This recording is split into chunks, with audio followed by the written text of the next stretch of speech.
Welcome to my YouTube channel मैथरेज with sir Parvez Abbasi. आज हम फर्स्ट ईयर मैथ्स की एक्सरसाइज 2.5 का क्वेश्चन नंबर 1 करेंगे। क्वेश्चन नंबर 1 है reduce the following matrices into echelon form using elementary row operations. तो echelon form की जो है वो 3 शराइत होती हैं। जो कंडीशन है इशेलॉन फॉर्म की कंडीशन ये है कि the first non zero element in any row must be 1 and this is called leading element. यानी इसकी जो फर्स्ट रो में जो पहला नॉन ज़ीरो एलिमेंट है इसको 1 होना चाहिए, ठीक है, और इसको हम कहते हैं लीडिंग एलिमेंट। जैसे ये 5 है तो इसको 1 होना चाहिए।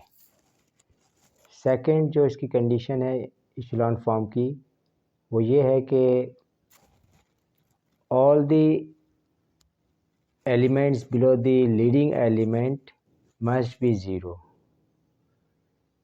कि जैसे लीडिंग एलिमेंट यहाँ 1 होना चाहिए और 1 के नीचे तमाम एलिमेंट्स या एंट्री जो है वो 0 होना चाहिए, ठीक है। तो इसका मतलब ये हुआ कि हमें इसको 1 बनाना है और इस 1 के नीचे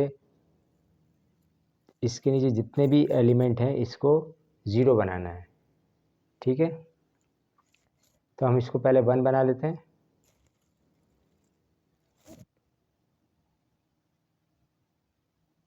यहाँ से स्टार्ट करते हैं हम सॉल्यूशन।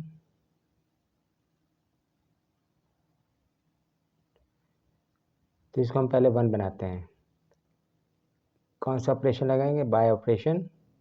अगर हम देख रहे हैं कि R3 है, R3 को अगर मैं R1 में चेंज कर दूं तो ये 1 ऊपर आ जाएगा और R1 को मैं R3 में चेंज कर दूंगा, ठीक है।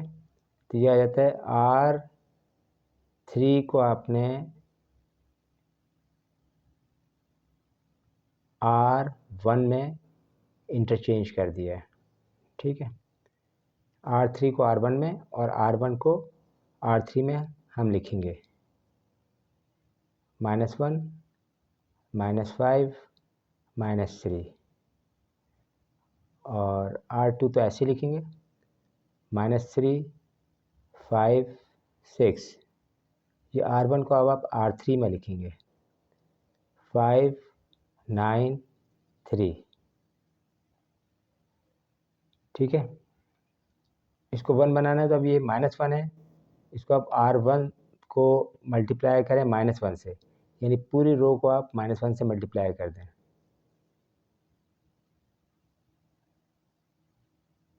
Bye operation R1 multiply by -1, तो ये सब के साइन चेंज हो जाएंगे R1 के।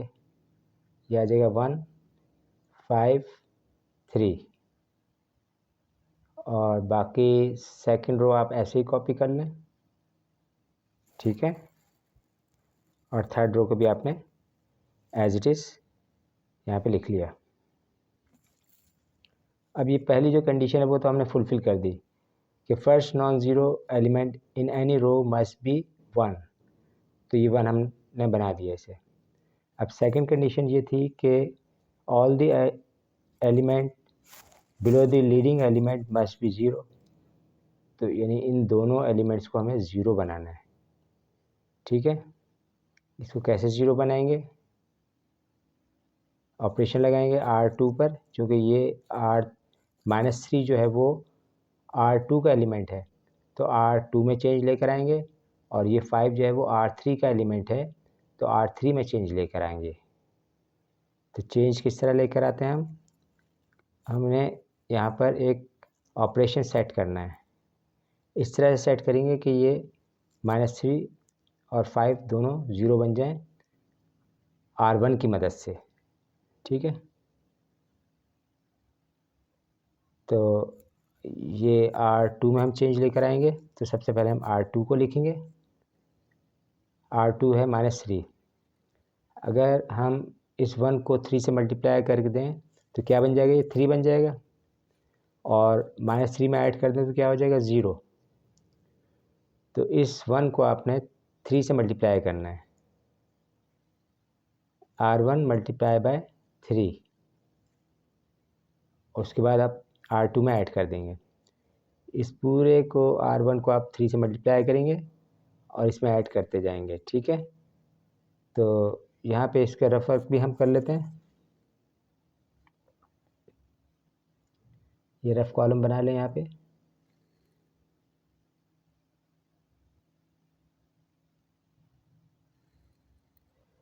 ये ऑपरेशन यहाँ पे सेट करें, R2 प्लस R1 का 3 टाइम। अब R2 देखें क्या है आपके पास, -3 5 6। R2 के नीचे लिख लें -3 5 6, प्लस का साइन लगाएं यहाँ पर। R1 क्या है, 1 5 3, 1 5 3। और R1 किससे मल्टीप्लाई किया जा रहा है, 3 से। तो इन सबको 3 से मल्टीप्लाई करेंगे, 3, ठीक है। सिंप्लीफाई होके क्या आएगा, -3 और +3 0, 5 से 15, 15 और 5 20, और 3 3 9, 9 और 6 15। तो ये आपके पास R2 चेंज होकर आ गया, नया R2 आ गया ये आपके पास, ठीक है। तो R2 आप यहाँ पे लिखेंगे। R1 में कोई चेंज नहीं आएगा, R1 को आप एज इट इज़ कॉपी कर लेंगे, 1 5 3। और ये R2 हमने इस ऑपरेशन के ज़रिए दूसरा R2 हासिल कर लिया, ये वाला। तो ये R2 आप यहाँ पे लिखेंगे, 0 20 15, ठीक है। अब हमने इस 5 को भी 0 बनाना है, जो कि R3 का एलिमेंट है, या R3 में एग्जिस्ट कर रहा है 5। तो हम सबसे पहले R3 को लिखेंगे और R1 की मदद से इसको 0 बनाएंगे, यानी 5 से मल्टीप्लाई कर देंगे तो ये 5 हो जाएगा। 5 - 5 0 हो जाएगा, यानी R1 को अब आप 5 से मल्टीप्लाई करेंगे। तो यहाँ पे हम ऑपरेशन सिंप्लीफाई कर लेते हैं, R3 माइनस R1 का 5 टाइम।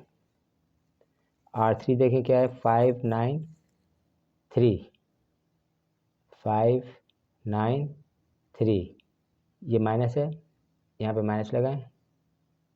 R1 क्या है, 1 5 3, 1 5 3। और R1 को 5 से मल्टीप्लाई करना है, तो सबको हम 5 से मल्टीप्लाई करेंगे। इसको सिंप्लीफाई करें, 5 - 5 0, 5 5 25, ये -25। 9 - 25 का मतलब क्या हुआ, -16। और ये क्या आ रहा है आपके पास, 3 5 15, 15 माइनस का है और प्लस का 3 है, तो माइनस का 12। तो ये R3 आ गया नया, ये आपको नया R3 मिल गया। ये R3 आप यहाँ पे लिखेंगे, 0 -16 -12, ठीक है। अब आपने देखा कि पहला नॉन ज़ीरो एलिमेंट तो 1 है और उसके नीचे दोनों एलिमेंट्स को हमने 0 बना दिया, ठीक है। इसके बाद आप दूसरी रो में देखेंगे, ये नॉन ज़ीरो एलिमेंट है पहला, ये तो 0 है। ये non zero, first non zero element 20 है। तो इसको आप क्या करें, 1 बनाएंगे। तो इसको हम सबसे पहले 1 बनाते हैं, और ये 20 R2 का एलिमेंट है, तो R2 में चेंज लेकर आएंगे, ठीक है।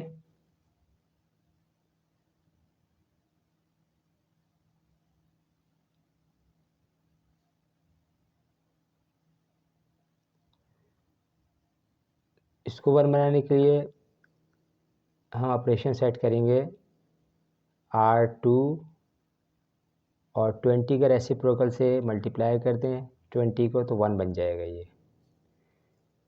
तो 1/20 1/20 से पूरी R2 को मल्टीप्लाई करेंगे तो ये आ जाएगा 1, ठीक है। और R1 और R2 आप एज इट इज़ लिख लें, 1 5 3। यहाँ पे आप चाहें तो रफ वर्किंग कर लें, R2 मल्टीप्लाई बाय 1/20। R2 के आपके पास 0 20 15 0 20 15 और R2 को किससे मल्टीप्लाई कर रहे हैं 1/20 से। तो 1/20 से इसको मल्टीप्लाई करें, 0 से मल्टीप्लाई करें 1/20 को, 0 1/20 मल्टीप्लाई बाय 20 तो 1 1/20 मल्टीप्लाई बाय 15 3/4, ठीक है। ये आपके पास R2 आ गया है। ये नया R2 आपने यहाँ पे लिखना है, 0 1 3/4 और R3 आप एज इट इज़ कॉपी कर लें, 0 -16 -12, ठीक है। अब हम -16 को 0 बनाएंगे इस 1 की मदद से, ठीक है। हमने क्या किया, सबसे पहले इसको 1 बनाया, उसके बाद इस कॉलम में जितने भी एलिमेंट थे उसको 0 बना दिया, फिर सेकंड रो में फर्स्ट नॉन ज़ीरो एलिमेंट को 1 बनाया, जैसे ये 1 बनाया आपने। अब इसकी मदद से जितने भी एलिमेंट इसके नीचे आ रहे हैं उन सबको हम 0 बनाएंगे। तो यहाँ पे -16 को हम 0 बनाएंगे इस 1 की मदद से। तो ऑपरेशन सेट कर लेते हैं,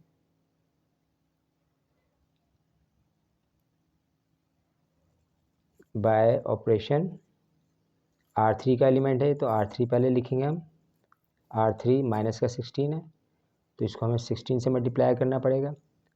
ये हो जाएगा 16 और -16, इन दोनों को प्लस करेंगे 16 -16 को तो ये 0 हो जाएगा। तो R2 ये R2 का एलिमेंट है, इसको हमें 16 से मल्टीप्लाई करना है। तो 16 प्लस का और माइनस का 16 0, ठीक है। रफ वर्क करके देखते हैं हम यहाँ पे, R3 प्लस R2 का 16 टाइम। तो अब R3 यहाँ पे लिखें 0 -16 -12, 0 -16 -12, ठीक है। और प्लस, ये प्लस है, प्लस लगाएं। R2 क्या है आपके पास 0 1 3/4, 0 1 3/4। इन सब R2 को किससे मल्टीप्लाई करेंगे 16 से, तो यहाँ पे 16 से मल्टीप्लाई होगा, ये भी 16 से मल्टीप्लाई करेंगे और 3/4 को भी 16 से मल्टीप्लाई करेंगे। तो क्या आ जाता है ये 0 - 0, क्या आ जाता है ये 0 + 0 6 = 0, -16 + 16 0, और ये क्या आएगा 4 1 सा 4, 4 4 सा 16, 4 3 सा 12, +12 और -12 ये भी 0 आ गया। तो ये R3 आपके पास, ये नया R3 आपको मिल गया। ये R3 आप यहाँ पे लिखेंगे, R3 की जगह पे यहाँ पे इसकी जगह पे तमाम 0 आ रहे हैं। और R1 और R2 का अब एज इट इज़ यहाँ पे लिख लें, 1 5 3 0 1 3/4 0 0 0। तो ये आपकी रिक्वायर्ड इचेलॉन फॉर्म है जिसकी 3 कंडीशंस थी। पहले तो ये कि first non zero entry and any row must be 1 and this is called leading element. जैसे ये 1 है, ये लीडिंग एलिमेंट है, इसको फर्स्ट नॉन ज़ीरो एलिमेंट 1 है और इसको हम लीडिंग एलिमेंट कहते हैं, ठीक है। और सेकंड कंडीशन क्या थी कि ऑल द एंट्रीज या एलिमेंट्स, जैसे यहाँ पे तमाम एलिमेंट्स क्या हैं, ज़ीरो हैं, below the leading element must be zero. तो इस वन के नीचे तमाम जो है वो एलिमेंट्स को ज़ीरो होना चाहिए। और तीसरी जो कंडीशन है वो ये कि every non zero row in a matrix precedes every zero row.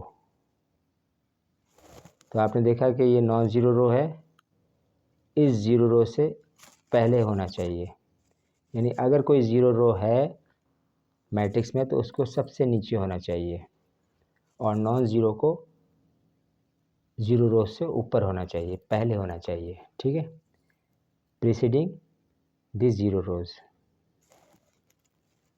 Clear? तो ये हमारे रिक्वायर्ड इशेलॉन फॉर्म, ये हमारा आंसर आ गया। उम्मीद है आपको ये वीडियो पसंद आई होगी। इसमें मेरी कोशिश थी कि तमाम स्टेप्स आपको बहुत डिटेल से समझाया जाए। तो मुझे उम्मीद है कि आपको ये समझ में आ गया होगा। इसके बाकी के पार्ट्स भी आप इसी तरह से सॉल्व करेंगे। तो इसके साथ ही अब मैं इजाज़त चाहूँगा, नेक्स्ट वीडियो में फिर मुलाकात होगी। तब तक के लिए इजाज़त चाहूँगा। अपना ख्याल रखें। अल्लाह हाफ़िज़।